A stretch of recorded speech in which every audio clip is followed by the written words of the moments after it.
vamos a empezar a ver ingeniería de requerimientos, donde vamos a ver cómo poder identificar usuarios, cómo poder identificar requerimientos funcionales, requerimientos no funcionales, en términos generales, cómo se hace un estudio de factibilidad, y por último, vamos a empezar una actividad en grupos de trabajo, en los grupos que ya están creados. Bien, en la clase anterior lo que vimos fue todos los principios que guían la práctica de ingeniería de software. Vimos el concepto o conceptos generales de este tema, cuáles son los principios fundamentales, los principios que van a guiar el proceso de ingeniería de software, los que guían la práctica per se, y desde el punto de vista estructural, los principios que guían la ingeniería de software. Fue bastante teórico, sin embargo, es importante que tengamos claro todos los lineamientos que en su momento las personas, si gustan, pueden desactivar su cámara para mejorar su velocidad de internet. Un gusto ver que están bien. Entonces, es importante que les decía que tengamos conocimiento de esos principios, porque a veces se nos olvida, y sobre todo cuando nuestra estrategia de desarrollo va a ser ágil o alguno de los que vimos, o inclusive Scrum, que lo vamos a ver más adelante. El tema de los principios es muy, muy importante, ¿sí? Y además, desde el punto de vista ético, tenemos que siempre tener esos principios,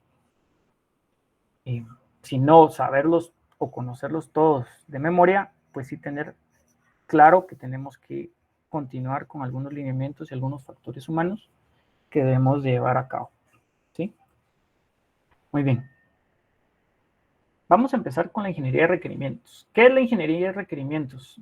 Dice, es el espectro amplio de tareas y técnicas que llevan a entender los requerimientos. En otras palabras, desde la perspectiva del proceso del desarrollo de software, la ingeniería de requerimientos es una de las actividades más importantes de la ingeniería. Y esto comienza durante la actividad de la comunicación. Y continúa con el modelado. Se recuerdan que en la comunicación es cuando hablamos con nuestro cliente, con nuestros requirientes, con todos los usuarios expertos, todos aquellos interesados que nos pueden dar información importante para poder entender y poder detallar aquellos requerimientos que tenemos que modelar, finalmente analizar y modelar. Entonces es una actividad bastante importante. Debemos adaptarnos siempre a las necesidades del proceso, ¿eso qué quiere decir? Y del proyecto y de las personas. Cuando decimos adaptarnos, no necesariamente queremos o nos dicen que debemos de hacer todo tal cual ellos quieren, porque si ellos nos van a decir todo lo que hay que hacer en cuanto a la automatización y al análisis y diseño, pues desde ellos mismos harían el trabajo, sino que nos tenemos que adaptar a sus necesidades, ¿de acuerdo? Es decir, debemos de solventar sus problemas y darles una solución que les ayuden a poder ser más productivos, ¿de acuerdo? A eso es a lo que se refiere con adaptarse a esas necesidades. ¿Para qué nos sirve la ingeniería de requerimientos? Es bastante obvio, sin embargo, es importante que veamos puntualmente cuáles son los objetivos principales. Primero, entender qué es lo que desea el cliente, ¿sí? Para analizar las necesidades de nuestro cliente. También para evaluar la factibilidad. Y en factibilidad tenemos no solo la factibilidad de negocio, que es algo que a muchos clientes se les olvida poder hacer un caso de negocio, se le llama. Es decir, cuando hacen o en palabras muy prácticas, los números de cuál va a ser el retorno a la inversión o cuál va a ser ese ahorro, porque muchas veces no hay forma de poder monetizar un proyecto de tecnología en cuanto al retorno a la inversión. Sin embargo, sí debe de ayudar. Si no va a ser tanto monetizado, sí va a reducir tiempos de operación, reducción de costos, reducción de alguna merma. Entonces, sí, de alguna manera tienen ellos que poder hacer su caso de negocio y decir cuál va a ser el beneficio que la organización va a tener. Y desde nuestro punto de vista debiéramos de tener la factibilidad técnica, ¿de acuerdo? Negociar una solución razonable se refiere a que pues, muchos clientes a veces nos piden cosas que dentro de nuestra realidad en la organización no es viable. Eso no quiere decir que no les vamos a ayudar a solventar sus necesidades. Sin embargo, tenemos que llegar a algún acuerdo en el cual tanto ellos como nosotros nos sintamos cómodos y podamos emprender ese proyecto sin ningún problema, sin ningún impedimento. Especificar la solución sin ambigüedades. Esto, se recuerdan, vimos varias técnicas o conversamos varios principios en los cuales si dejamos los requerimientos muy generalizados, lo que debemos hacer como analistas es indagar y tratar de llegar a temas concretos para poder hacer una solución y cumplir con los requerimientos, sobre todo los criterios de aceptación con los cuales nos van ellos a validar los entregables que vayamos realizando. Validar la especificación. Esto se refiere a que en todo el tiempo, en todo el ciclo, durante todo el desarrollo que vayamos haciendo, siempre tenemos que ir validando que lo que vayamos encontrando cumple con las especificaciones y alcance que hemos definido. ¿De acuerdo? Y si por alguna razón nos vamos desviando de eso, pues tenemos que tener la capacidad de adaptarnos y poder regresar el proyecto al norte y al objetivo que nosotros y nuestro cliente tenemos planteados.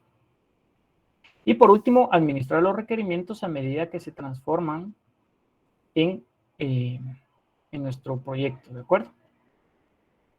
Entonces, si se dan cuenta, son conceptos u objetivos bastante obvios, pero es importante que los tengamos claros. A ver, ¿cómo realizamos la ingeniería de requerimientos? Pues nos dicen que tenemos algunas tareas o algunas actividades que debemos llevar a cabo. Tenemos la concepción, la indagación, la elaboración, la negociación, especificación, validación y administración. Si se dan cuenta, prácticamente es lo que acabamos de conversar en cuanto a conceptos.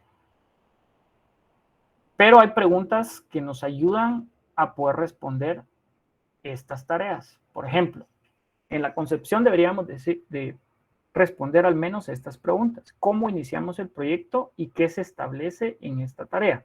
Bien, con cómo inicia el proyecto, en general, la mayoría comienzan cuando se identifican una necesidad de negocio o se descubre una nueva oportunidad en el mercado o un servicio potencial, ¿sí? Esa es, digamos, la concepción de un proyecto.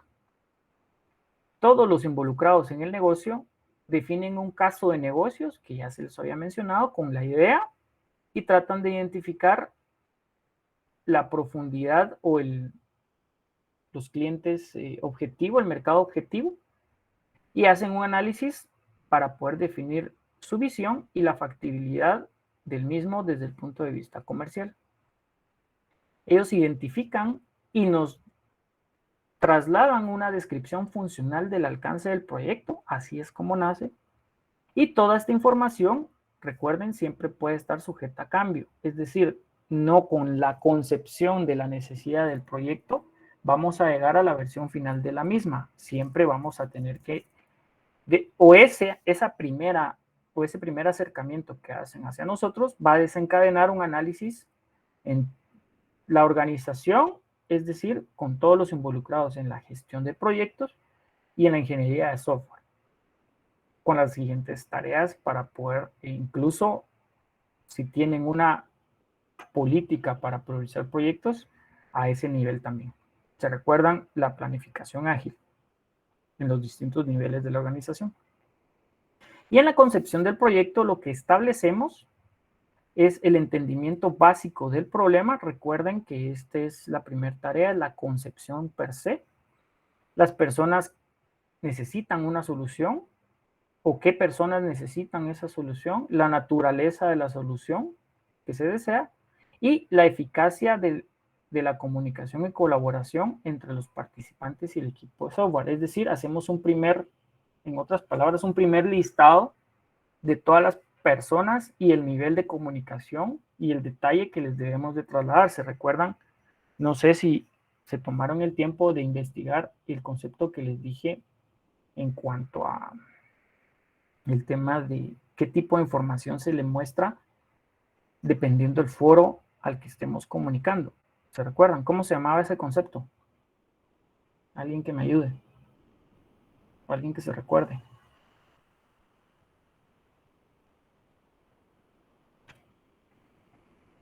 Fue la clase pasada.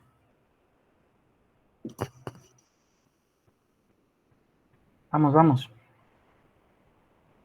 Inge, ¿podría repetir el concepto que nos está consultando? Sí, acá estamos hablando de parte de lo que se establece en esta tarea de concepción es la eficacia de la comunicación y colaboración entre los participantes y el equipo de software. Entonces yo les recordaba que el tema de la eficacia de la comunicación tiene que ver con el listado de personas que tienen que ver con el proyecto, y lo importante también es no solamente listar a las personas, sino poner qué tipo de comunicación o cuál es su interés dentro del proyecto para poder definir qué información le vamos a trasladar con respecto al avance del proyecto. Ese era es un concepto que te platicamos la vez pasada y les dije que si deseaban podían profundizar más. Creo que es Buscando en el internet. SDE, pero no estoy segura. El SDE, ese es ya más el tema de poder segmentar o detallar más a nivel los requerimientos, ¿sí? Ese también era otro concepto que habíamos conversado que tenían que investigar. Pero no, me refiero a definir qué información o qué reportes, digamos, le van a presentar, por ejemplo, a un vicepresidente, a una junta directiva, al dueño del proyecto, al usuario final, al compañero con el que tienen que hacer una integración de desarrollo, el tipo de información del proyecto que le van o el detalle de esa información va a variar, ¿verdad? ¿Cómo se llama ese concepto? ¿El de valor ganado? Sí, ese es cuánto hemos avanzado, ¿ok? Pero digamos, a un compañero con el que tenés que hacer una integración, porque tu persona está trabajando el backend y él va a hacer el frontend, ¿a él le interesa saber el valor ganado per se en gestión de proyectos? ¿O le va a interesar, por ejemplo, el protocolo que vas a utilizar para que él se conecte y utilice tu servicio o tu microservicio, si eso estuvieras usando? ¿Consulto?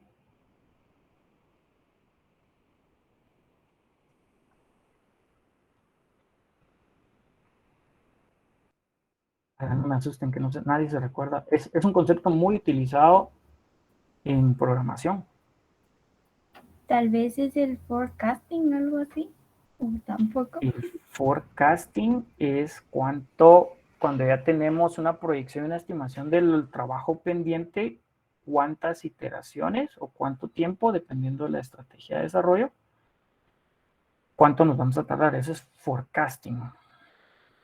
No, es algo, aquí no nos vamos a pasar hasta que no me respondan. Vamos a ver, pues.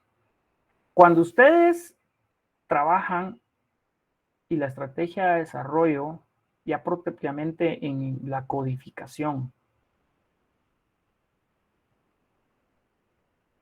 y trabajan en clases, ¿qué es lo que están haciendo cuando trabajan con clases?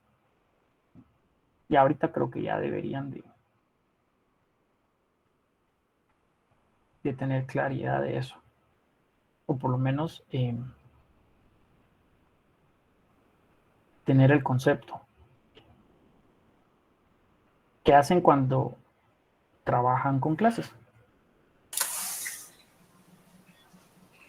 Encapsulamos la información. Ok, perfecto, encapsulan la información. ¿Y qué es encapsular? Mostrar únicamente lo necesario de lo que tenemos de información. Ok. Eso era. ¿Se recuerdan de qué hablamos en ese sentido?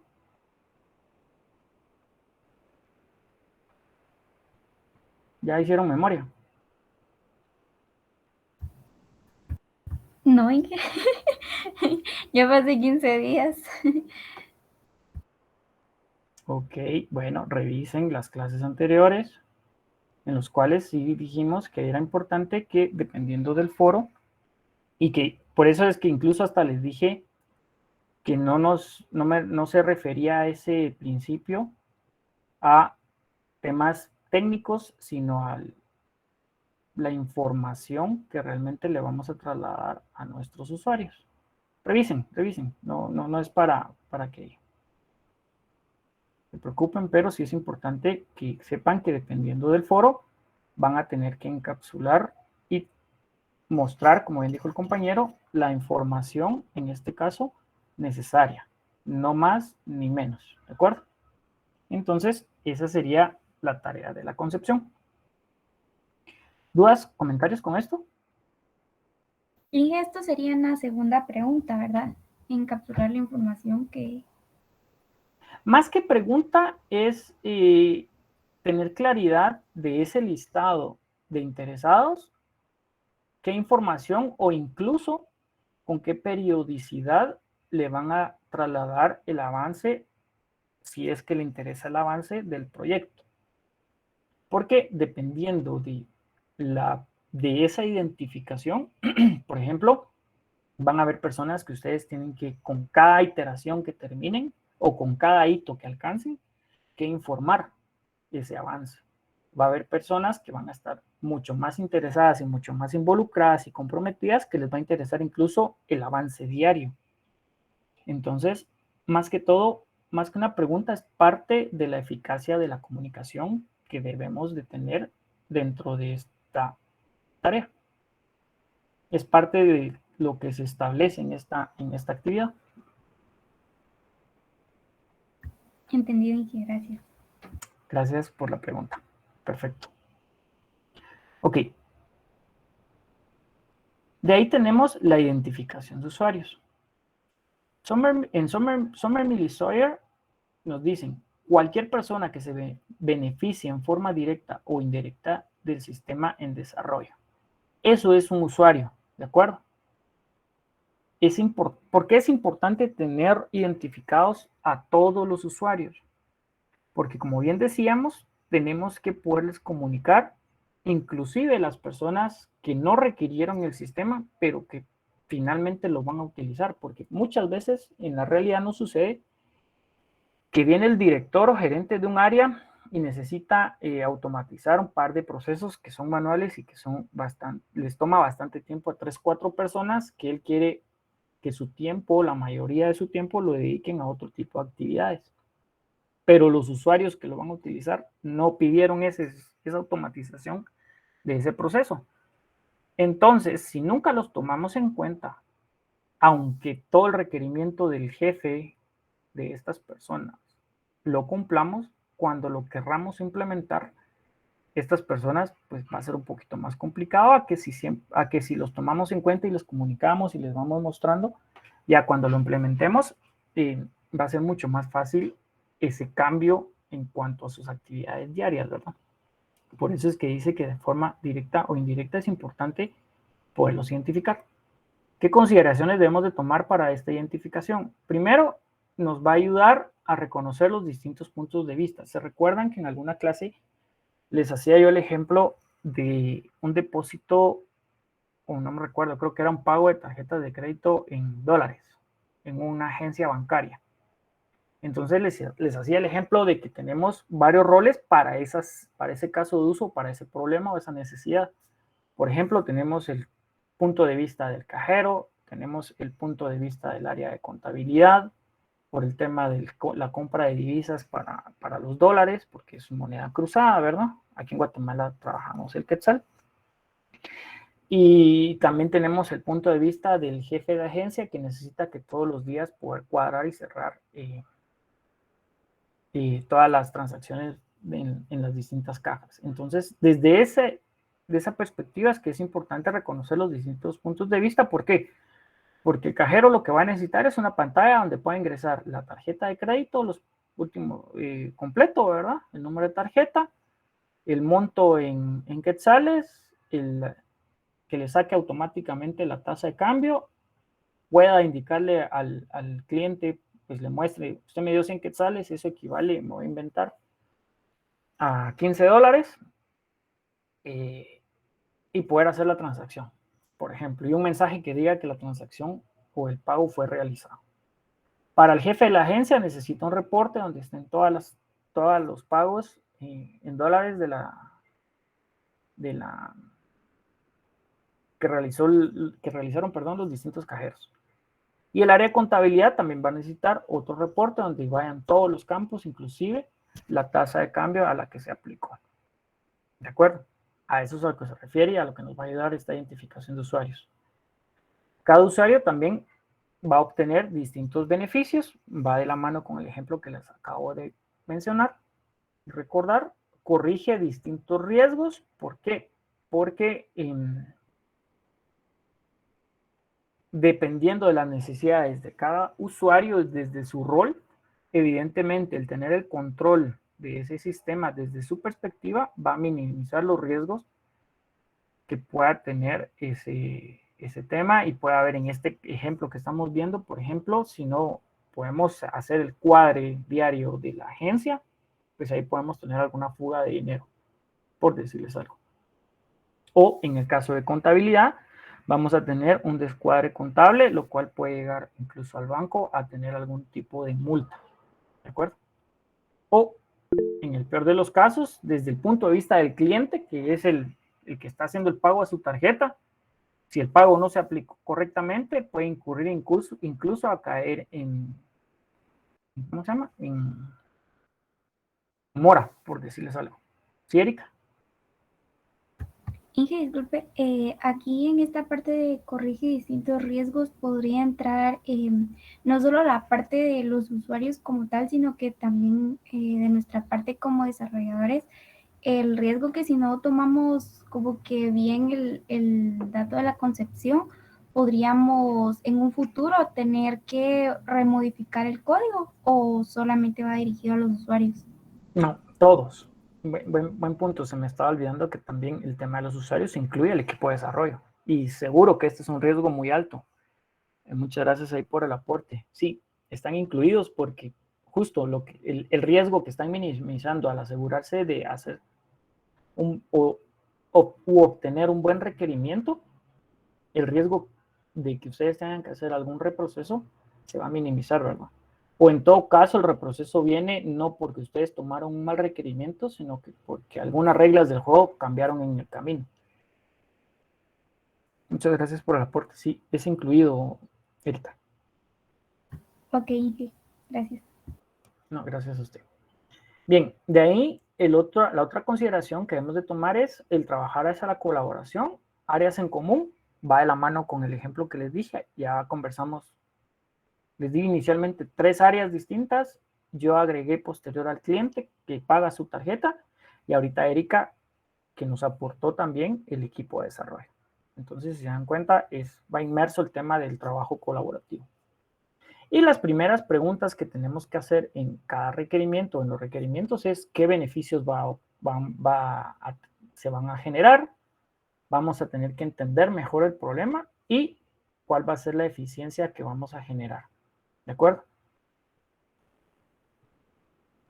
Durante la concepción, como mencionamos, dentro de ese listado de personas que vamos a generar, tenemos que identificar también quién está detrás de la solicitud del trabajo, eso es importante, quién va a usar la solución, o sea, son guías también o preguntas que nos van a ayudar para identificar a los usuarios, cuál será el beneficio económico de la solución exitosa, si hay otro origen, por ejemplo, para la solución que se necesita para poder entender mejor el problema, porque puede ser de que nos hagan un requerimiento desde una perspectiva, pero cuando ya hacemos esa pregunta se dan cuenta que hay algún área que nadie había identificado que también es parte del proceso. Eso me ha pasado un par de veces, que hacemos todo un proyecto y resulta que cuando ya vamos por terminar, por azares del destino, hay un área que pregunta, miren, fíjense que me enteré que están trabajando tal proyecto y pues fíjense que yo tengo este nivel de involucramiento, entonces quisiera ver qué van a hacer. Entonces, es importante poderse preguntar si hay algún otro origen de esa necesidad. Y para entender el problema, aparte de eso, podría ser qué problemas vamos a resolver, si el ambiente de negocios en el que se usará la solución se podría demostrar con la solución que se está planteando, es decir, ¿es útil para todas las áreas esa solución o hay algo que algún área necesite adicional? Por ejemplo, ¿verdad? Entonces, estas son algunas preguntas que nos pueden ayudar para identificar a los usuarios, algunos ejemplos.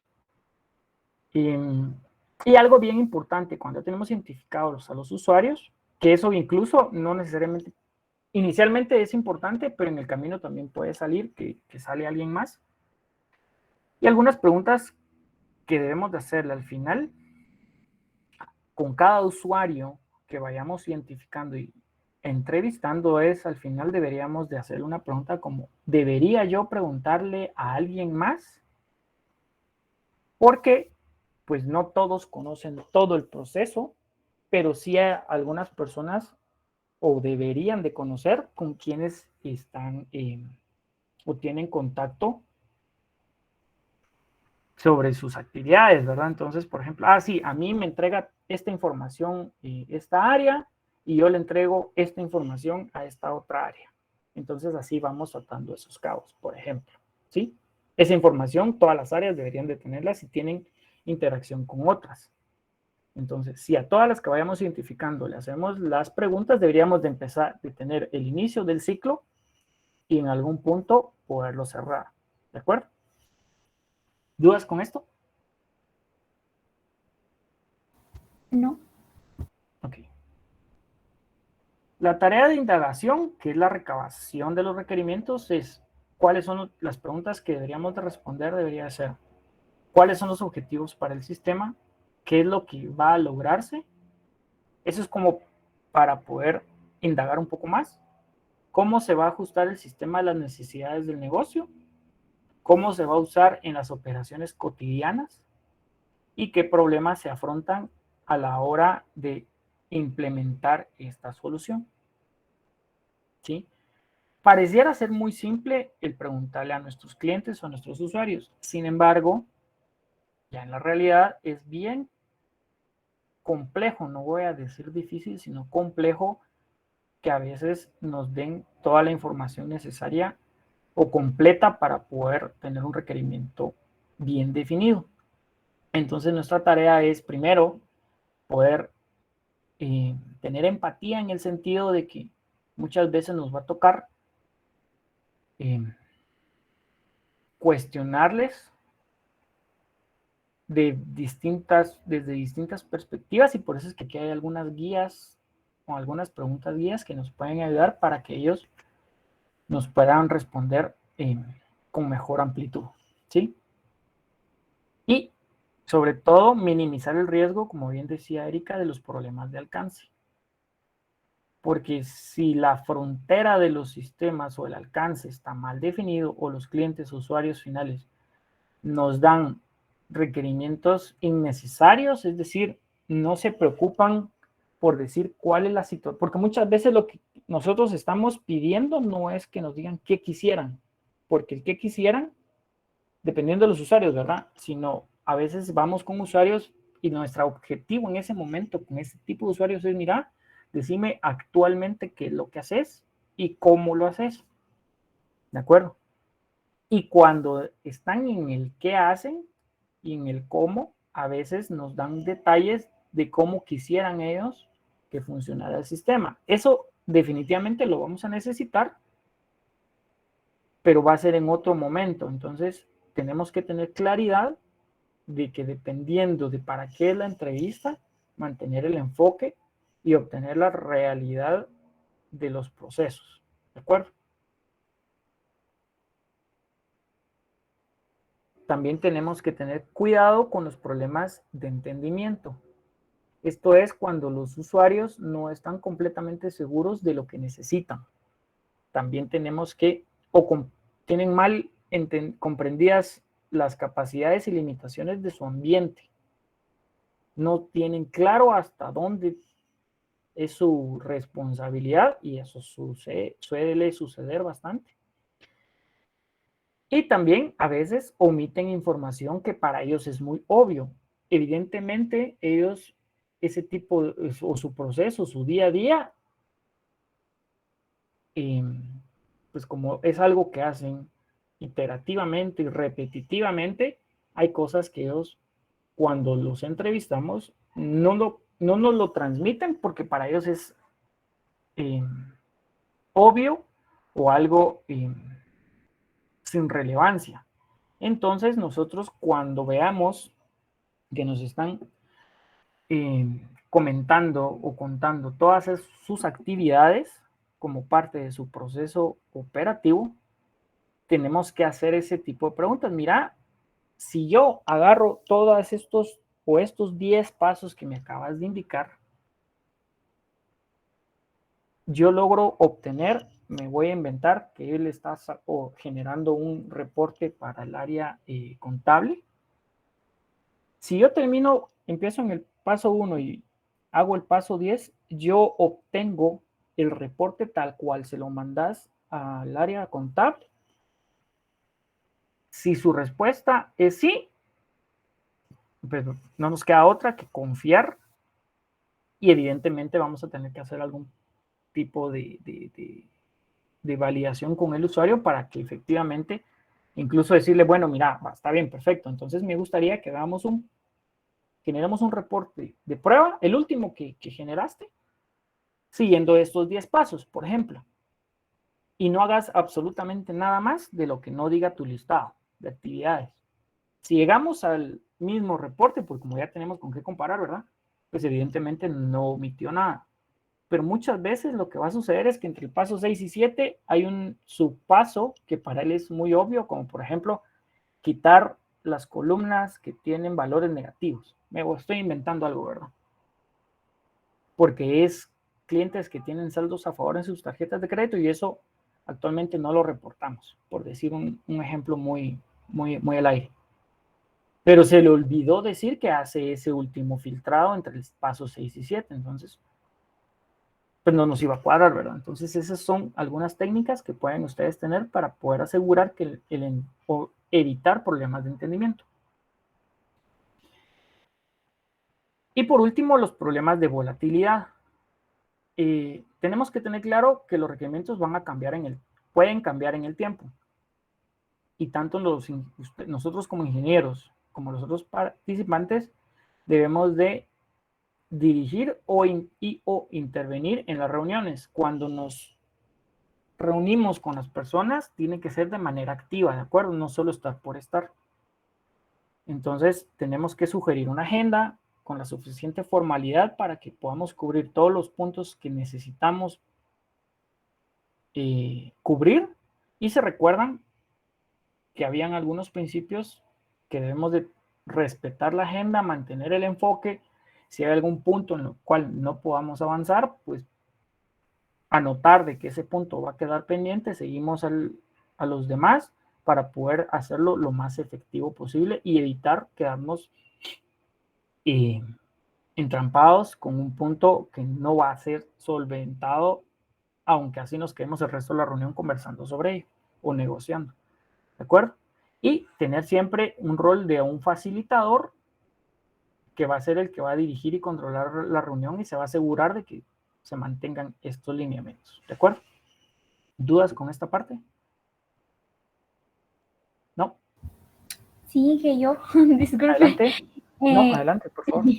Fíjese que, por ejemplo, ¿verdad? ¿Cómo podemos trabajar toda esta parte de la indagación con un cliente que, por ejemplo, no han trabajado con un sistema y se quieren integrar al mismo, pero es un cliente que es desordenado hablando administrativamente y que a veces no, por ejemplo, si yo le pregunto, mire, y quiero que me explique cómo está trabajando actualmente su reportería, por ejemplo, y no tienen un orden, o sea, ¿cómo se puede trabajar con ese tipo de clientes?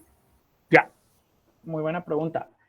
En, en realidad lo que nos toca hacer ahí, y por eso decía que teníamos que ser hasta cierto punto, trabajar nuestra empatía, y de ese tipo de clientes nos vamos a topar mucho, que son muy desordenados, que no anotan nada y de alguna manera dentro de ese desorden logran hacer su trabajo, pero de forma deficiente, es decir, se toman mucho más tiempo del que necesitan, incluso a veces tienen reprocesos. Entonces nosotros como analistas lo que debemos hacer en esos casos es primero tratar de que ellos se comuniquen según ellos puedan y hacer todas las anotaciones posibles, ¿verdad?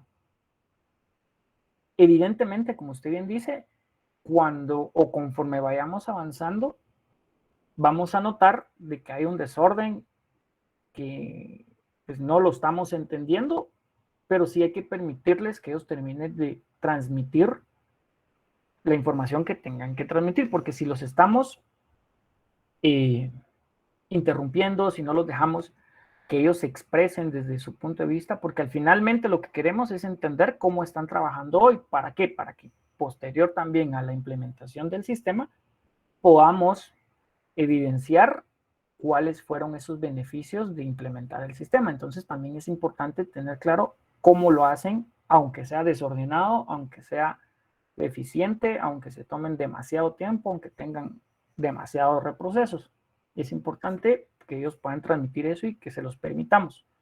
Cuando ya ellos digan, bueno, y este relajo es lo que hacemos, entonces en ese punto, cuando ya hacemos la información, lo que normalmente en esa reunión, como es tan desordenado, pues algo tuvimos que haber entendido y cuál es el objetivo fin del trabajo que ellos realizan. Eso definitivamente sí lo deberíamos de lograr entender o sacar de esa reunión.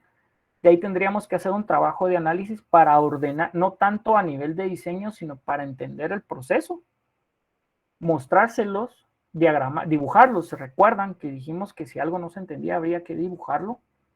Tratar de sacar un primer bosquejo de ese dibujo y enseñárselo a ellos y mira, de lo que te comprendí, esto es lo que hacemos o lo que están haciendo. Y después de eso ya trabajar en una posible mejora tanto para ordenar el proceso como para ordenar sus actividades, porque dentro de cada etapa de su trabajo van a tener subtareas que realiza él u otras personas, ¿verdad? Entonces, de esa manera le vamos a demostrar, mira, así es como estabas trabajando, aquí están todos los reprocesos que hacen, incluso tenés dos personas, me estoy inventando una situación, que hacen exactamente lo mismo. ¿Por qué? Porque esta persona toma esta información en este punto y esta otra persona, dos pasos adelante, lo vuelve a revisar. O peor aún, al mismo tiempo lo estaban trabajando y no se están hablando, por ejemplo. O de este punto, cuando ya van en el paso 4 de 5, muchas veces, sin tener el control de en qué paso, en qué etapa va, resulta que esta persona, me estoy inventando que están contactando clientes para que están requiriendo un préstamo, ya Pablo lo llamó, pero como él no está y ya obtuvo para completar su expediente, y resulta que Erika lo volvió a llamar. ¿Por qué? Porque, y sucede en el 90% de los casos, no hay nadie que diga que ya el cliente completó su expediente. ¿De acuerdo? Entonces, mi recomendación en esos casos que se da mucho es primero dejar que ellos, para aterrizar la idea, dejar que ellos informen y nos den todo, anotemos todo lo que tengamos, mostrémosle, diagramémosle cómo están trabajando y mostrémosle una propuesta de cómo creemos que deberíamos o deberían ellos de trabajar visualmente. ¿Por qué? Porque estas personas cuando son desordenadas, hasta que no lo ven en blanco y negro a nivel de flujo, no caen en la cuenta que están haciendo un trabajo que finalmente llegan a su objetivo, sí, pero no lo están haciendo de una forma eficiente. No sé si ahí le ayudé. Sí, muchas gracias. Ahí también entraría, yo siento que en todos los proyectos pues entra una cierta parte de asesoramiento, ¿verdad? Pero en este sería como que un porcentaje más alto para poder no solo ordenar las ideas para nosotros mismos, sino que también para facilitarles a ellos muchos procesos, ¿verdad? Que es la idea. Entonces sí, ya quedó claro. Gracias. Sí, Erika. De hecho, como analistas de sistemas, conforme tengan ustedes más experiencia, a ustedes lo que les va a tocar como para poder analizar y diseñar es ¿cómo sería? La optimización de procesos. Entonces, eso es algo que también nos toca que hacer a veces. Y como ingenieros de sistemas, tenemos que poder adaptarnos a cualquier sistema de la vida real para poderlo llegar a automatizar. Es parte del crecimiento que ustedes están obteniendo aquí en la universidad. Es decir, cuando ustedes salgan, deberían de poder generar un sistema para casi que cualquier necesidad de la vida real. Entonces, tenemos que tener esa capacidad personal de poder adaptarnos y poder entender casi que cualquier ambiente, ¿verdad? Aunque no seamos expertos en ese tema. Pero cuando ya nos lo explican, nosotros debemos de poder tener la habilidad de poder apoyarlos en ese sentido. ¿Sí, Sterling? Vi que levantó la mano. Sterling. Abstracción, Marvin. Sí, también ese es el otro concepto. Gracias. Muy bien, Marvin. ¿Ya no, Sterling? Ok. Continuamos entonces. Bien. No, Inge, perdón. Va. No hay problema, Sterling. Y finalmente, como parte de la indagación, ¿qué información es la que generamos? Creo que ahorita hablamos bastante o ejemplificamos con el aporte de Erika, que al final lo que vamos a hacer es, cuando hayamos ordenado y optimizado lo que el cliente nos dio, porque si hacemos un sistema tal cual lo hace, muchas veces vamos a automatizar un desorden, entonces no va a ser eficiente.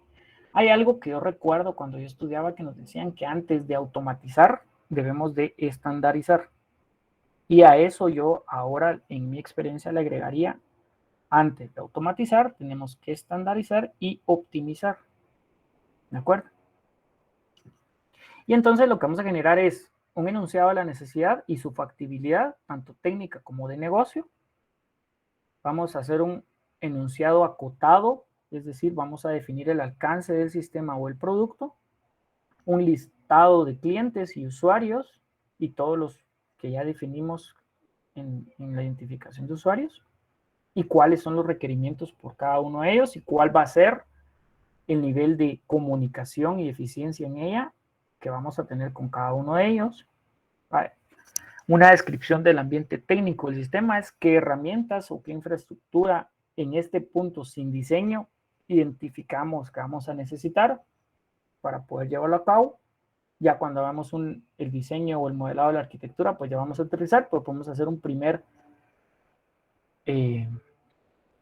listado o una primera descripción. Recuerden que esa es una descripción del ambiente técnico. Un listado, una lista de requerimientos, de preferencia ya priorizados, y las restricciones del alcance o dominio que se aplica a cada uno de esos requerimientos, evidentemente. Un conjunto de escenarios que nos van a dar la perspectiva del uso que se le va a dar al sistema. Es decir, por cada requerimiento puede ser que tengamos varios casos de uso. Entonces también describir cada uno de ellos. Y si vamos a trabajar con prototipos, también describir prototipos que vamos a desarrollar, ¿sí? Eso serían la información en términos generales que deberíamos de generar después de la indagación. Posterior a eso tenemos la elaboración. Ojo, aquí estamos hablando de ingeniería de requerimientos. Elaboración se refiere a, y aquí está una pregunta, ¿qué es refinamiento de información? Es decir, aquí no estamos elaborando ni codificando, aquí estamos refinando la información. ¿Quién me dice qué puede ser eso? ¿Qué es refinar o refinamiento? Tal vez tiene que ver como indagar un poco más acerca de las cosas que no nos quedaron claras o establecer los conceptos de una mejor manera. Correcto, tal cual. Y acá nos puede ayudar el tema del SDE que habíamos hablado y que creo que usted, Erika, nos hizo mención cuando estaba preguntando lo de la abstracción o encapsulamiento. Hay varias técnicas, esa es una, ¿verdad? Que cuando ya tenemos nuestros requerimientos, pues podemos llegar a aplicar esa técnica para poder generar una jerarquía o tener una jerarquía de los requerimientos, poderlos dividir en entidades y la idea es llegar a tener un modelo lo más refinado de los requerimientos donde identifiquemos los distintos aspectos de la funcionalidad y comportamiento e inclusive la información que cada uno de los requerimientos necesita como entrada y como salida. ¿De acuerdo? Hay una técnica que se llama creación de escenarios o casos de uso. Esto normalmente, ¿qué es lo que tiene? Primero es un enunciado. De ahí vamos a extraer unas clases que le llamamos clases de análisis, que son las entidades de negocio. Vamos a tener qué atributos y qué servicios va a tener cada clase y qué relaciones hay entre esas clases. Si se dan cuenta, va muy de la mano cuando ya hacemos nuestro modelado o nuestra creación o el diseño de clases. Cuando vamos a empezar a programar, de aquí debería de salir. Solo que aquí son con palabras coloquiales o palabras desde el punto de vista de negocio y del otro lado ya lo trasladamos a funciones, atributos de las clases técnicamente hablando, pero de aquí debieran hacer. ¿Qué debemos de identificar en todo caso de uso? Primero, quién es el actor principal y cuáles son los secundarios. O sea, quiénes intervienen en ese caso de uso, pero tenemos que identificar el actor principal. ¿Cuáles son los objetivos de cada actor? ¿Qué precondiciones deben de existir antes de comenzar ese escenario? ¿Qué tareas o funciones se van a, tanto principales como secundarias, si existieran, van a ser realizadas por cada actor? ¿Cuáles variaciones son posibles en la interacción con el actor? Es decir, si el actor dentro de ese caso de uso o escenario hay puntos de decisión. ¿Qué información del sistema se adquiere o se va a producir al final de ese escenario? ¿Cuál va a ser su salida? Si vamos a tener en ese escenario alguna interacción con algún sistema u otro escenario que debamos de considerar dentro de ese escenario, ¿verdad? ¿Qué información necesitamos? Tanto de los actores como en cada uno de los diferentes pasos del escenario. Y con eso podríamos poder definir un buen caso o una creación de un escenario. ¿Dudas con esto? No. Ok. Hay algo o un concepto que se llama despliegue en la tarea de elaboración, que es el despliegue de la función de la calidad. Cuando decimos que queremos generar requerimientos con calidad, como estamos hablando de un diseño o análisis, es un requerimiento con calidad, es aquel que cumple con lo que tiene que hacer y lo que fue requerido. pero tenemos distintos tipos de requerimientos que debemos de poder identificar. Los requerimientos normales, que son los objetivos y las metas que nos vamos a establecer para el producto del sistema durante todas las reuniones que tengamos con nuestro cliente, es decir, son los que normalmente están, los requerimientos que siempre están presentes, los con los que el cliente va a quedar satisfecho y, es decir, por ejemplo, qué funciones específicas va a tener el sistema, si necesita algunas gráficas, siempre nos las pide, y cuáles son los niveles de rendimiento y cuáles son los horarios en los que tiene que estar disponibles, por ejemplo.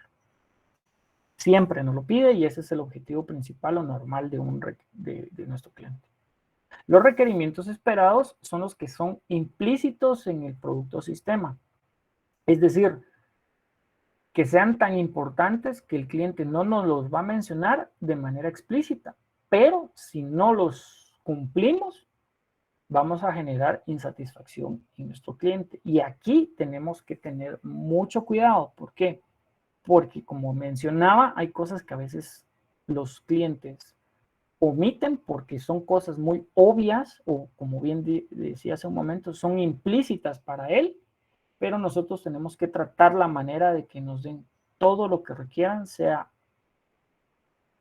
para desde el punto de vista de ellos, puede ser irrelevante porque ello es parte de un requerimiento, pero como nosotros no hacemos y no estamos en el día a día, para nosotros eso que era tan obvio, pues simplemente no lo vamos a conocer. Entonces, en este tipo de requerimientos esperados, tenemos que tener mucho cuidado y tratar la manera de obtener que sean o no lo digan de forma explícita, ¿de acuerdo? Y los requerimientos emocionantes, que como su nombre lo dice, son aquellos que van más allá de lo que el cliente normalmente nos pide, lo que espera del sistema, es decir, superamos su expectativa. Acá lo único que yo les podría decir es que para poder tener requerimientos emocionantes, primero cumplamos con los normales y esperados, y si podemos dar algo más que creemos que va a ser de utilidad para el cliente, podemos hacerlo. El único cuidado es de que no vaya a interferir dentro de los requerimientos anteriores. Es decir, si vamos a cambiar un requerimiento normal o esperado, ojo, consultémoslo y acordémoslo con el cliente. Si es algo adicional, pues puede ser, sin necesidad de platicarlo con él, sino es una sorpresa, por así decirlo, un valor agregado al producto que estamos entregando. Un ejemplo de esto, por ejemplo, alguien nos pidió un teléfono móvil con características estándares, en otras palabras, un frijolito, pero si nosotros le pudimos agregar una pantalla touch, eso lo va a sorprender, por decirles algo muy claro. Y el despliegue de la función de la calidad se utiliza en ¿qué? En las entrevistas con nuestros clientes, en la observación de cómo ellos, cuando nos están mostrando cómo hacen su día a día. También podemos aplicar encuestas o incluso estudios de datos históricos. Estos 4 ejemplos que les acabo de mencionar son los que nos van a servir como materia prima para poder elaborar con calidad nuestros requerimientos y poderlos tipificar en estos 3 que acabamos de conversar. ¿Dudas? Y o sea que, en otras palabras, el requerimiento emocionante es aquello que el cliente no nos solicita, pero nosotros como analistas le queremos sugerir porque creemos que va a ser un beneficio en su sistema. Sí, básicamente sí. Es algo adicional a lo que vamos o a lo que se acordó que se iba a trabajar. Como un plus, digamos. Como cuando alguien va a comprar un carro y le regalan un kit deportivo porque están de aniversario, por ejemplo. Pero sí, Gracias. es algo adicional. Inge, disculpe. Sí. ¿Cuáles son los 4 puntos que mencionó casi al final que eran indispensables para el control de calidad? Que pueden ¿Me explica? utilizar las entrevistas, encuestas, evaluar información histórica o datos históricos y la observación. Esa sería la materia prima para poder tener este tipo. Obviamente ahí es datos, ¿verdad? Posterior a eso, tendríamos que generar, pues ya sea diagramas, matrices o algún método de evaluación para poder generar información, ¿verdad? Pero esa sería la materia prima que utilizan para esto. Gracias. Ok. Muy bien. También en la elaboración tenemos, o más bien, el objetivo del modelo de análisis, del análisis, es que podamos describir todos los dominios y el alcance de la información en función de la funcionalidad y del comportamiento que vamos a generar, ¿sí? Y estos elementos van a estar basados en el escenario, principalmente, o en los escenarios que identificamos como parte de elaboración anteriormente. También vamos a tener elementos que van a estar basados en las clases. Vamos a tener elementos que se basan en el comportamiento y los orientados al flujo. ¿Cuál es la diferencia? A ver, los basados en el escenario son los que nos van a describir desde el punto de vista del usuario el enfoque que va a tener pues ese escenario, ¿verdad? El cliente nos lo está definiendo. Obviamente, si hay algunas incongruencias o algo que podamos optimizar, pues lo podemos apoyar y asesorar. Los basados en clases son los que implican un conjunto de objetos que vamos a manipular cuando un actor interactúa con el sistema. Es decir, al escenario ya le agregamos el actor y la interacción que va a tener, ¿sí? Y ya definimos esas clases. Los que están basados en el comportamiento son los que vamos a diagramar o generar un diagrama de estado, que es un estado de representación de cuál va a ser el comportamiento. Es decir, de estado nuevo va a pasar a comprometido, de comprometido va a pasar a, perdón, de nuevo va a pasar a aprobado, de aprobado a comprometido y de comprometido a terminado. ¿Sí? Por darles un ejemplo de un diagrama de estados. Tenemos que definir por todo y cuáles van a ser los diferentes estados que va a tener. Y la modelación de clases, pues no va a ser más que la definición per se de los atributos y funciones que vamos a tener. ¿De acuerdo? Esos es los elementos basados en el comportamiento. Y los orientados al flujo son los que van a transformar la información conforme vaya fluyendo, pasando a través del sistema. ¿De acuerdo? ¿Dudas con esto? Los diferentes elementos que tenemos en la elaboración.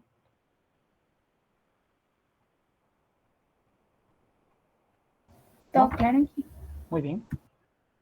Y acá tenemos un pequeño ejemplo de un diagrama UML en el cual, ¿qué es lo que vamos a hacer? Acá lo que nos dice es un diagrama UML para la indagación de requerimientos. Empezamos. Efectuamos reuniones, elaboramos una lista de funciones y clases, hacemos la lista de restricciones, entre otros. Si nos dan prioridades, sí, usamos el despliegue de la función de la calidad para asignar la prioridad. Y si no, pues damos prioridad a los requerimientos de manera informal. De ahí regresamos al flujo, se dan cuenta que hay una decisión, creamos los casos de uso y los casos de uso, si hacemos un zoom in de esta etapa, que los casos de uso, eso es hacer un diagrama del caso de uso, definir actores, escribir el escenario y terminar el formato. Y hasta ahí llegamos hasta la indagación de ingeniería de requerimientos. ¿De acuerdo? Eso es a manera de ejemplo.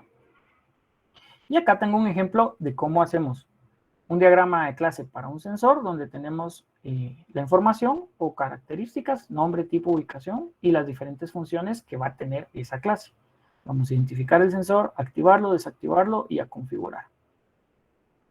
Y aparte tenemos un diagrama en notación UML para el diagrama de estados. Entonces, por ejemplo, el estado del sistema puede estar en listo, en introducir el comando, dependiendo de lo que queremos que haga. El estado de la pantalla está estable. Y aquí las diferentes actividades. Entrar, hacer panel de entradas de grupo de usuarios, lectura de la entrada del usuario y la interpretación de la entrada del usuario. Entonces, esto es nada más a manera de ejemplo de cómo podemos empezar a diagramar este tipo de cosas. ¿De acuerdo? Aparte, tenemos un concepto muy importante desde mi punto de vista en la elaboración, que son los patrones de análisis. ¿Qué es un patrón de análisis? ¿Quién me puede dar una idea de esto?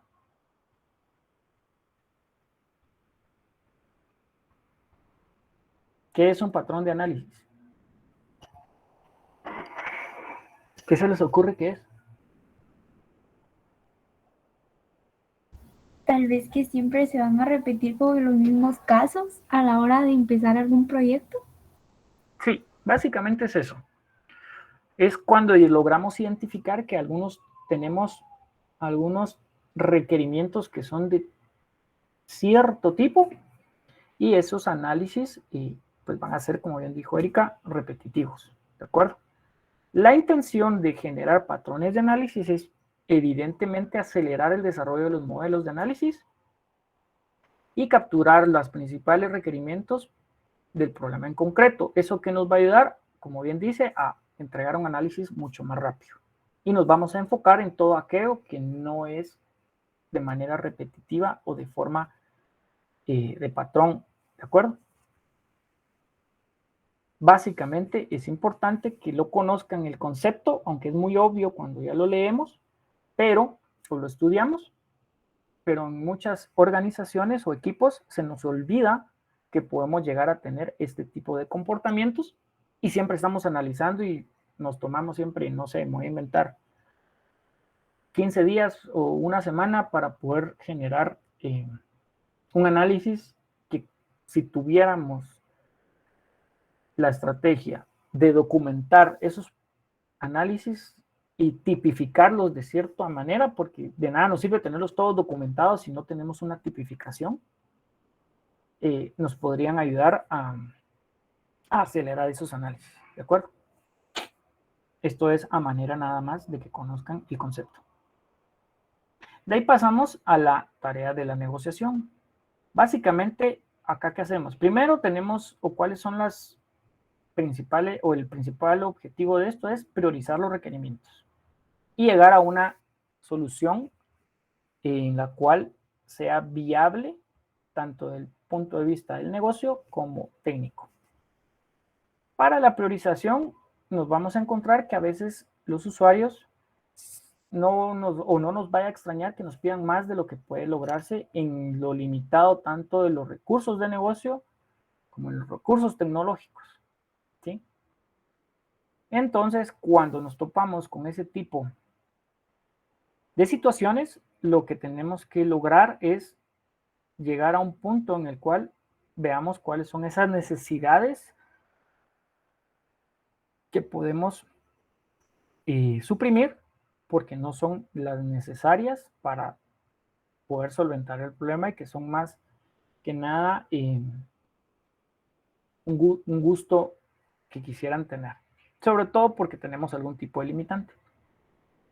Y como todo en la vida, las organizaciones van a tener más requerimientos que son importantes también y pues preferiríamos enfocar a esos recursos a que se dediquen a resolver lo necesario y no a estar generando necesidades adicionales que no son del todo necesarias.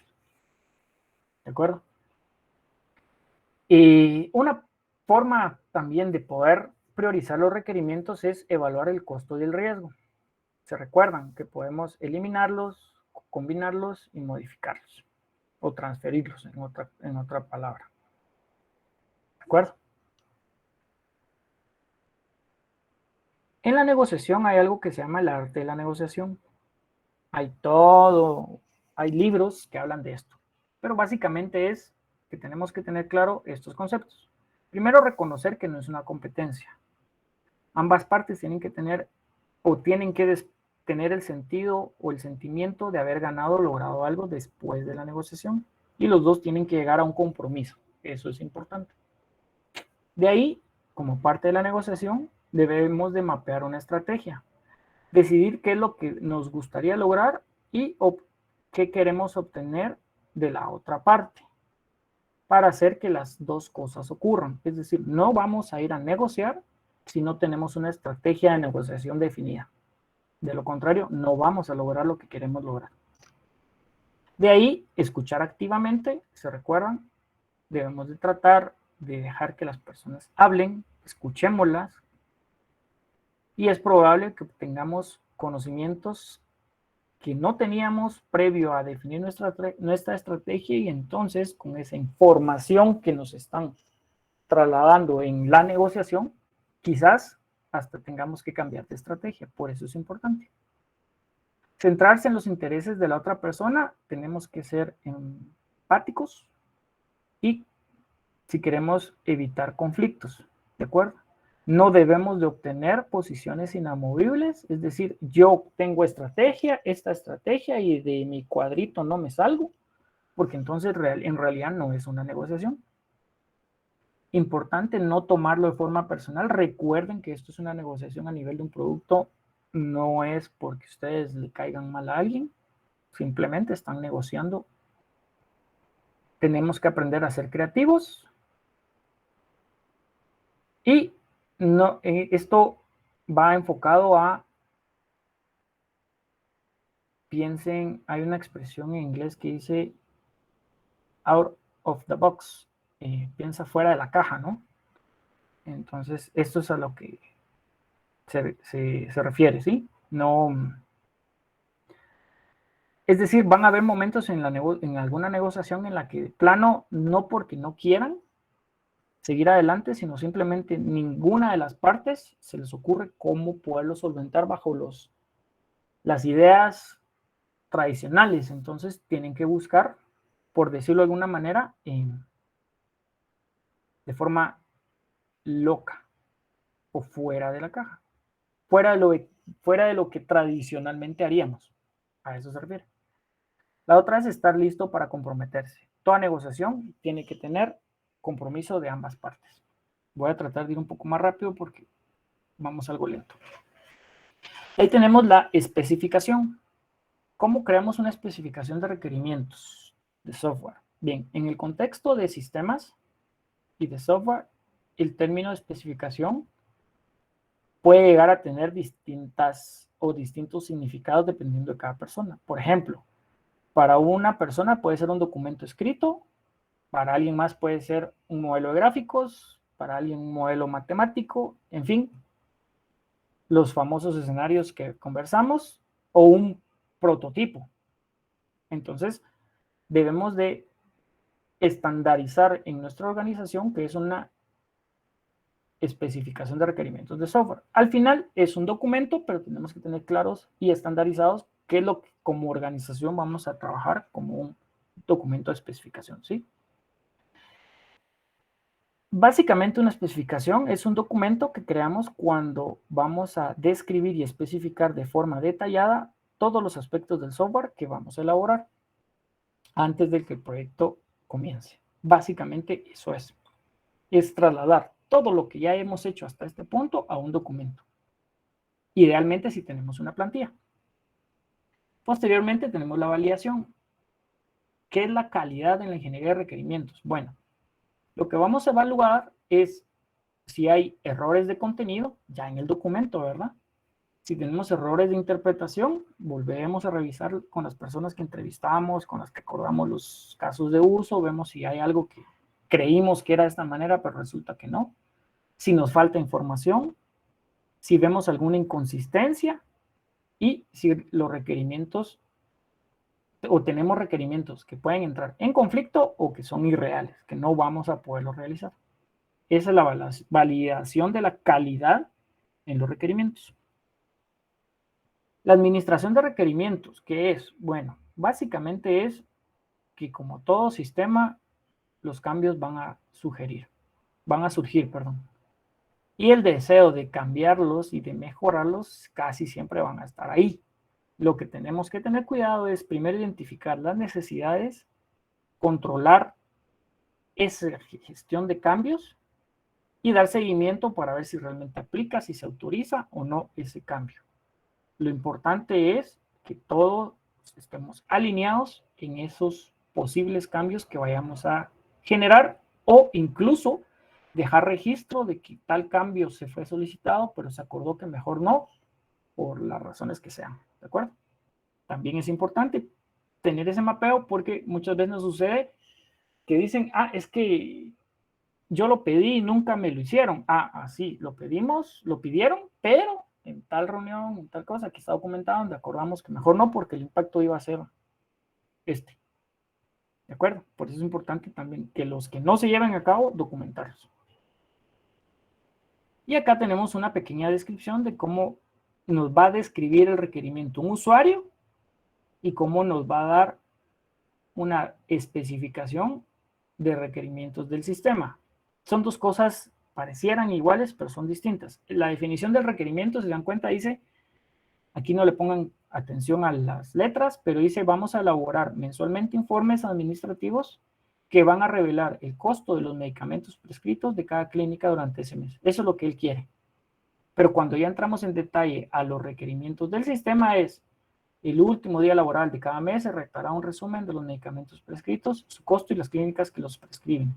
El sistema elaborará automáticamente un informe. Entonces, si se dan cuenta, nace una solicitud en formato de requerimiento de usuario y después nuestro trabajo es llevarlo a una especificación de requerimientos del sistema. ¿De acuerdo? A eso tenemos que llegar. Como ejemplo, ¿verdad? De ahí entramos al tema de requerimientos funcionales y no funcionales. De nuevo, ¿quiénes nos van a dar o solicitar requerimientos de usuario? Por ejemplo, un gerente de clientes del cliente, usuarios finales del sistema, ingenieros del cliente, gerentes o arquitectos del sistema. Y los requerimientos del sistema normalmente nos los van a dar los usuarios finales, que también son como parte de los de arriba, los ingenieros del cliente, los arquitectos y los desarrolladores. En otras palabras, podemos tener requerimientos de usuario que también nos van a dar requerimientos del sistema y tenemos requerimientos de usuario que solo nos van a dar ese tipo de requerimientos. ¿Sí? Y nuestro trabajo es indagar con otras personas ya el detalle. ¿Qué son los requerimientos funcionales? Lo que tienen que tener claro en esto es lo que el sistema debe hacer. Esos son los requerimientos funcionales. Por ejemplo, un usuario podrá buscar en todas las clínicas las listas de citas. El sistema elaborará diariamente para cada clínica una lista de pacientes que se espera que asistan a cita ese día. Y así, es decir, ¿qué es lo que explícitamente el usuario pide como funcionalidad del sistema? Y los no funcionales son los que no se relacionan directamente con los servicios del sistema. Entonces, si no nos lo pidió el cliente, ¿por qué los tenemos que tomar en cuenta?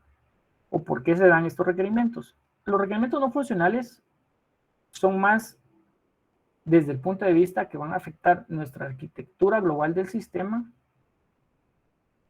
Por ejemplo, garantizar que cumplamos con los requerimientos de rendimiento, porque tenemos, como todos los requerimientos o todos los recursos son limitados, solo tenemos 2 servidores, entonces no tenemos que topar la memoria, el uso de la memoria, el espacio en disco, minimizar las comunicaciones entre componentes. Entonces, en otras palabras, un requerimiento no funcional puede ser un requerimiento de seguridad, de infraestructura, de rendimiento. Básicamente, por ahí vamos con estos requerimientos funcionales, ¿de acuerdo? ¿Dudas entre la diferencia entre requerimientos funcionales y no funcionales? Dentro de los no funcionales, tenemos 3 grandes divisiones: los requerimientos del producto, los de la organización y los externos. Dentro de los del producto, los que vamos a tener son los requerimientos que especifican o restringen el comportamiento del software. ¿Sí? Podemos tener como ejemplo qué tan rápido se va a ejecutar una respuesta, el famoso timeout, para que no se quede colgado, cuánta memoria se va a requerir, por ejemplo. ¿Qué requerimientos de seguridad y de usabilidad debiéramos de cumplir? Los de la organización son requerimientos más amplios y son derivados de las políticas y procedimientos de la organización. Tenemos que estar apegados. Si la organización tiene políticas y procedimientos, de ahí nacen esos requerimientos no funcionales, que no es lo que el cliente nos pidió, pero como es parte de la organización debemos de cumplirlos. Y los requerimientos externos ya van, como su nombre lo dice, fuera de la organización. Por ejemplo, requerimientos legales, contables, éticos, regulatorios. Si estamos trabajando, por ejemplo, temas con una marca internacional, entiéndase Mastercard o Visa, de protección y seguridad de la información. Si estamos certificados en alguna gestión de la información, por ejemplo, también tenemos que cumplir esas políticas externas para poder seguir estando certificados. ¿Dudas con este tipo de requerimientos no funcionales? No, Inge. Ok. Y algunos ejemplos de estos no funcionales podemos tener, por ejemplo, la rapidez. Esta es una forma muy clara de poderlos definir. Tenemos que definir qué propiedad vamos a atacar y cuál va a ser la medida para definir si ese requerimiento no funcional se está cumpliendo. Por ejemplo, aquí tenemos requerimiento del producto, dice, estará disponible en todas las clínicas durante las horas de trabajo normales de lunes a viernes de 8:30 a 5:30. En cualquier día, los tiempos muertos dentro de las horas laborales normales no rebasarán los 5 segundos. Un requerimiento de la organización para esto debería de ser, por ejemplo, los usuarios del sistema tal se acreditarán a sí mismos con el uso de la tarjeta de identidad de la autoridad sanitaria. Es un parte de una política de la organización, que todo lo que hagas dentro de la organización tiene que estar atado a tu identificación de la autoridad sanitaria. Y los requerimientos externos, dice, como se establece en tal reglamento, el sistema implementará provisiones para la privacidad del paciente, por ejemplo.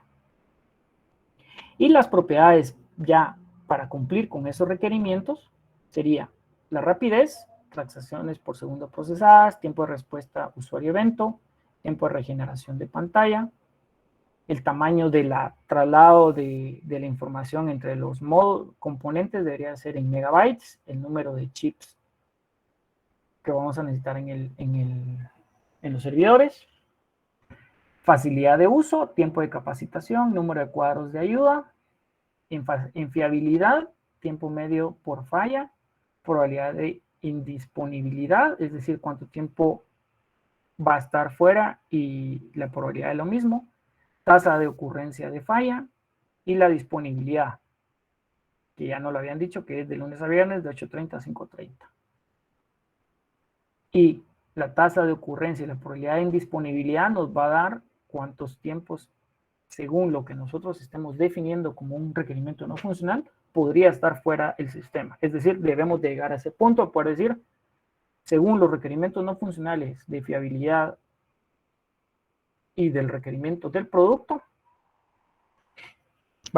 tenemos una probabilidad, si todos los días durante el mes logramos que no esté fuera diariamente más de media hora, por decirles algo, dentro de esos cálculos, cumplimos con esos requerimientos no funcionales. ¿De acuerdo? Y así vamos definiendo esa métrica.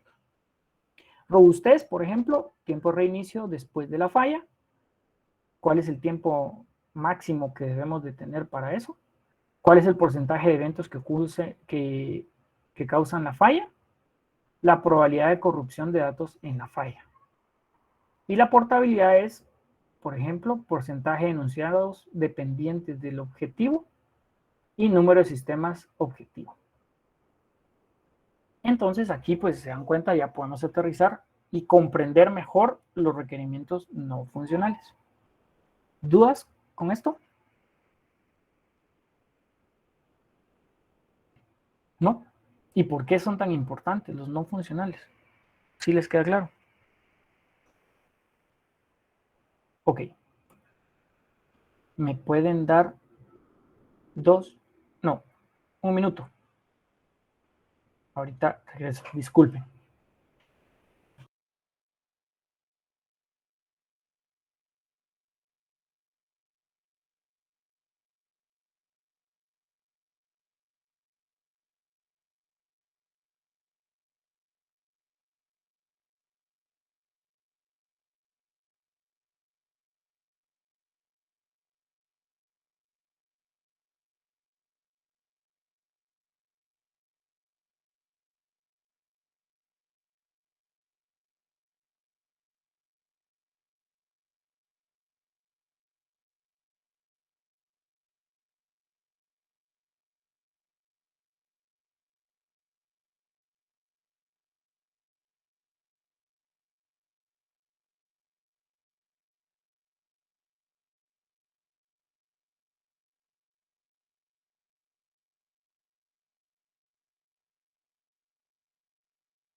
Disculpen, ya estoy de regreso.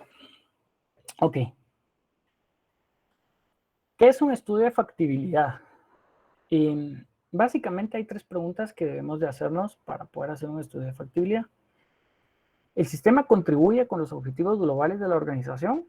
Yo sé que muchas veces desde nuestro rol de analistas de sistemas esas preguntas no deberíamos de hacerlas porque se supone que dentro de la organización alguien ya hizo esta pregunta. Sin embargo, más que cuestionarlo para ver si el proyecto va o no va, es para que nosotros como analistas de sistemas comprendamos en qué va a contribuir el sistema en el cual vamos a trabajar.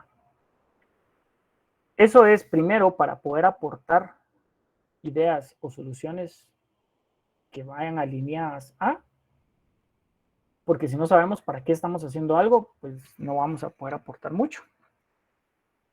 Y la otra es porque, al menos personalmente, cuando yo sé para qué estoy haciendo algo, pues eso me motiva para poder hacerlo de mejor manera. Y está demostrado que cuando el equipo y todos los involucrados saben por qué están haciendo algo y en qué van a aportar su trabajo, en qué aporta, pues sí estamos un poco, sí nos motivamos un poco más para poder llevarlo a cabo. La otra es, el sistema puede implementarse dentro de la fecha del presupuesto utilizando la tecnología actual. Esa es otra pregunta bien importante. ¿Por qué? Porque esa es la factibilidad técnica. La primera va enfocada a la factibilidad de negocio y más que la factibilidad de negocio es a la estrategia organizacional. La segunda es la factibilidad técnica y la otra es si el sistema puede integrarse con otros sistemas para que se utilicen o se conversen entre ellos. Es decir, también es parte de la factibilidad técnica, pero es más un tema de escalabilidad, porque si nosotros estamos trabajando en varios sistemas, pues lo que tenemos que hacer es que todos tengan comunicación entre ellos. Por ejemplo, es importante si tenemos diferentes productos que ofrecer a nuestros clientes, que tengamos un solo registro de clientes, es decir, todos los sistemas tengan el mismo código de cliente para poder saber efectivamente que Pablo Reyes tiene una tarjeta de crédito, un préstamo hipotecario, un préstamo fiduciario, una cuenta de ahorro, una cuenta monetaria, solo con decir Pablo tiene el código 10, por darles un ejemplo, ¿sí? Entonces, nuestro estudio de factibilidad, aquí hay un pequeño diagrama de dónde, en qué momento deberíamos de utilizarlo dentro de todo lo que hemos hablado de la ingeniería de requerimientos. Es lo primero que deberíamos de hacer Posterior a la concepción, es decir, tenemos que generar un estudio de factibilidad contestando estas preguntas, hacer el informe, es importante, y posterior a eso ya obtenemos y analizamos los requerimientos. En otros casos, el estudio de factibilidad debe ser parte del caso de negocio que se vaya a presentar por parte del dueño del proyecto, ¿sí? ¿Dudas con esta parte? ¿No? No, Inge, de Ok. momento no. De ahí tenemos también una factibilidad desde la perspectiva del riesgo. ¿A qué se refiere? Primero, esto va más orientado a la gestión de riesgos, pero me parece importante que lo conozcan. Porque dentro de la factibilidad o el estudio de factibilidad de los proyectos, a veces se nos olvidan ver o identificar los riesgos como parte de eso, no tanto como riesgos del ciclo de vida del proyecto, sino de la factibilidad per se. Entonces, tenemos que identificar esos activos y eso es parte del caso de negocio para finalmente ver qué tipo de trato le vamos o tratamiento le vamos a hacer a los riesgos y si el riesgo de implementar el proyecto como tal vale la pena y vamos a generar alguna oportunidad de negocio a la organización, ¿sí? Entonces, por ejemplo, tenemos que decir y definir si es desde la perspectiva de la implementación o no del proyecto. Tenemos que identificar esos riesgos. Y, por ejemplo, aquí dice el sistema de información. ¿Cuál es el activo, verdad? El valor es alto, requerido para apoyar a todas las consultas de las clínicas. Es potencialmente crítico para la seguridad. Y la exposición es alta. Podemos tener pérdidas de información, ya que es posible que deban cerrarse clínicas. Costos de sistemas de restauración, posible daño del paciente si no logran prescribirse tratamientos. ¿Cuál es el activo? La base de datos de pacientes. Y así nos vamos listando todos los activos que creamos en ese momento, importantes que van a ir incluso como parte de las políticas y procedimientos de la empresa y poder determinar a nivel de riesgo que sea también factible llevarlo a cabo. ¿Sí? Creo que también es muy importante que se considere en esta etapa.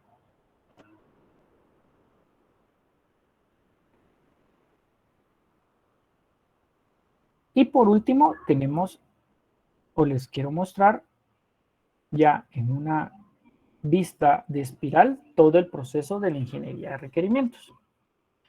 Tenemos inicialmente el inicio, de ahí tenemos la especificación de requerimientos de la empresa, de ahí que sería la concepción, ¿verdad?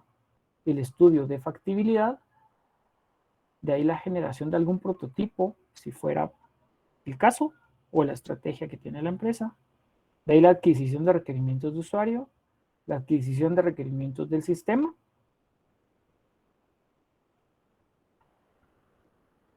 perdón, me salté un paso.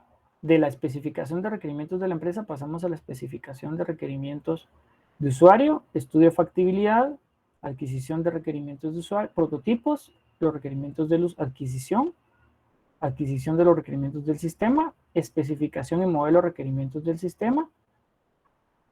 De ahí nos vamos a la adquisición de requerimientos per se. Si se dan cuenta, aquí tenemos dividido en 3 grandes etapas los pasos según el espiral y el momento en el que se van a cabo. Tenemos la adquisición de requerimientos, la especificación de requerimientos y la validación de los requerimientos para finalmente generar un documento de requerimientos del sistema. ¿Sí? Entonces, para que tengan una idea en qué momento deberíamos ir haciendo las cosas, el tema de prototipos, pues va a depender mucho de si la estrategia de la organización los incluye o no como parte de la ingeniería de requerimientos. No todos o la mayoría no lo tiene como parte de la ingeniería de requerimientos. Quizás, tal vez empresas muy grandes que tienen departamentos que se dedican específicamente a este tipo de iniciativas y cuando ya tienen un prototipo final, ya lo trasladan al área que va a desarrollar el proyecto como tal, pero eso ya es un nivel de madurez mucho más amplio. ¿Dudas con esto?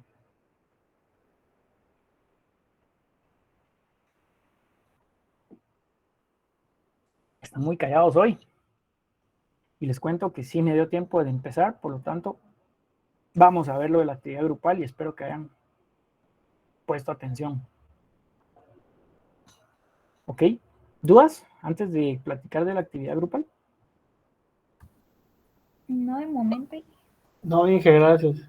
Ok, bien. Voy a dejar la grabación hasta acá, que es la clase teórica o la parte teórica.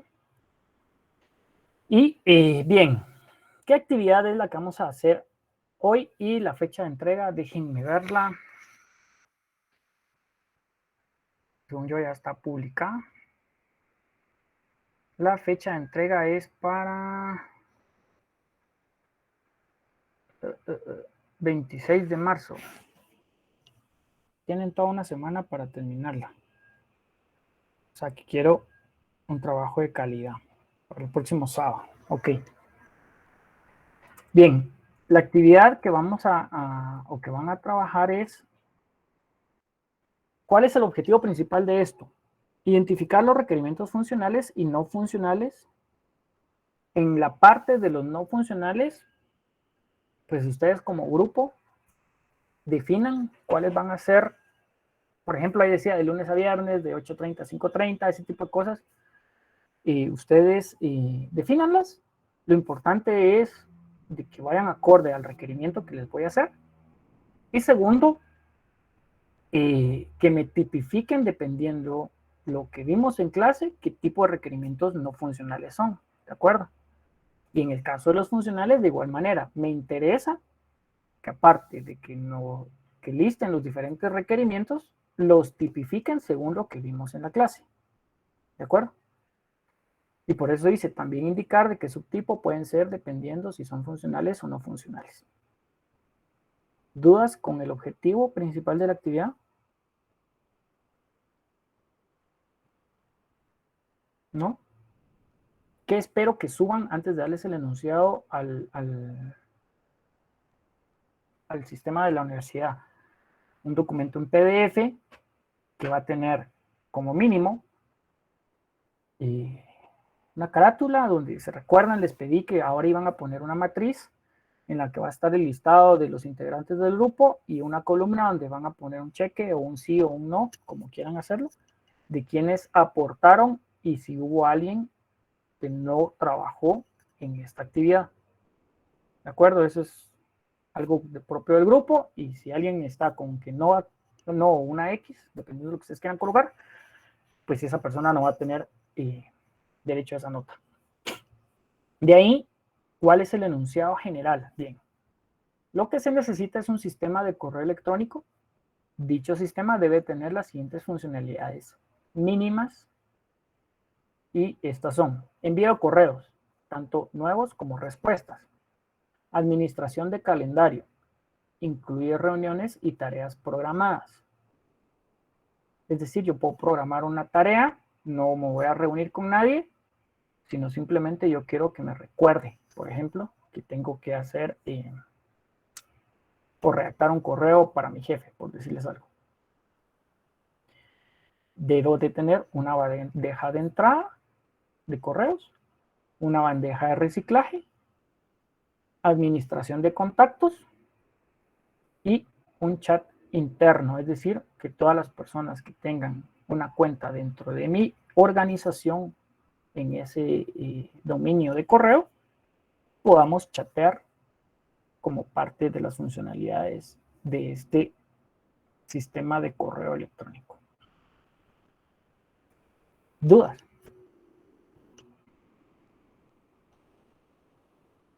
Y disculpe, yo tengo duda más que del enunciado como tal o de la actividad con lo de la carátula, porque no recuerdo haber escuchado lo de la matriz.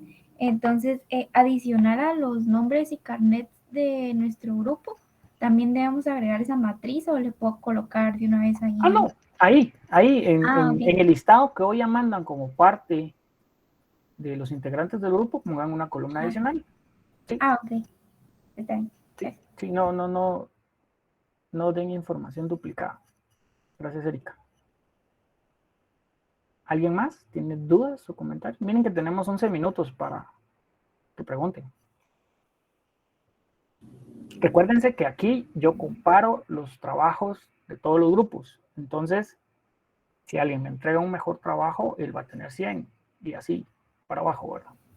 Inge, aquí en esta parte nosotros tendríamos que trabajar pues todo lo que vimos el día de hoy hasta llegar a la parte de identificar pues prácticamente esa parte es lo último de todo el proceso de la ingeniería. Entonces, ¿le debemos entregar solamente como tal lo que usted nos solicita o es importante que documentemos todo lo que trabajamos? Ay, Erika, les doy el chivo. Ah, bueno. A ver, se los voy a plantear aquí porque lo preguntaron, ¿verdad? Entonces, si lo preguntan, yo tengo que, como cliente, tengo que responder de forma adecuada. Para llegar, como bien dice Erika, a los requerimientos funcionales o no funcionales, si seguimos y creemos que lo que estamos viendo en clase es necesario para llegar a ello, evidentemente tienen que realizar lo que tengan que hacer para llegar a definir los requerimientos funcionales o no funcionales. ¿Estamos con eso? Sí. De lo contrario, todo lo que hemos o les estoy mostrando, pues pareciera que no es de mucha utilidad y No sí, tendría sentido, o sea, en qué nos estamos basando, ¿verdad? Ok, está correcto. bien, gracias. Gracias, Erika. Y denle las gracias a Erika si no lo habían visto. La idea de hacerlo de esta forma, queridos estudiantes, es justo eso, ¿verdad? Que voy a hacer el rol del cliente que no da toda la información, sino solo me dedico a ser un usuario. Y la intención es que ustedes practiquen y pues, me saquen toda la información necesaria que crean que necesitan para generar un análisis de calidad. ¿De acuerdo? No es con mala intención, es que lo pongamos en práctica, ¿sí? ¿Algo más?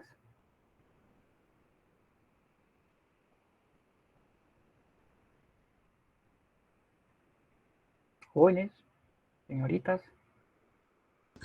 No creo, dije. Vamos a, a trabajar y hacer lo Muy mejor bien. posible. Ingeniero, si Sí, tenemos dudas durante el desarrollo de la misma, le podemos escribir a su correo, ¿verdad?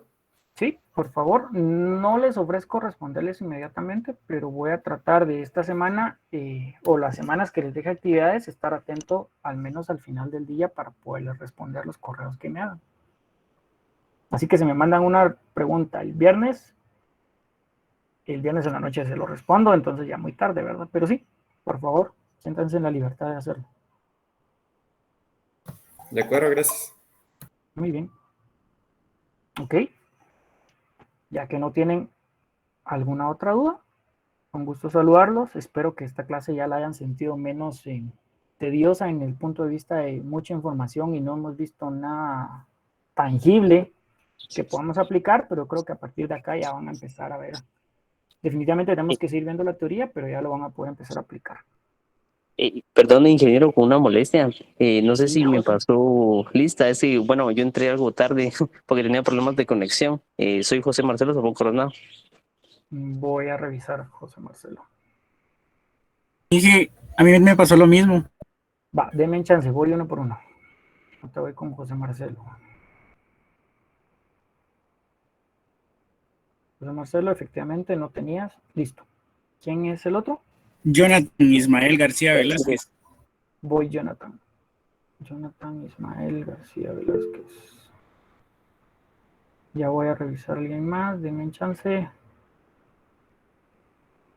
Marvin. Jonathan Ismael. Déjame ver. Según yo, sí. Jonathan. Listo. Ya, Jonathan. ¿Sí, Sterling?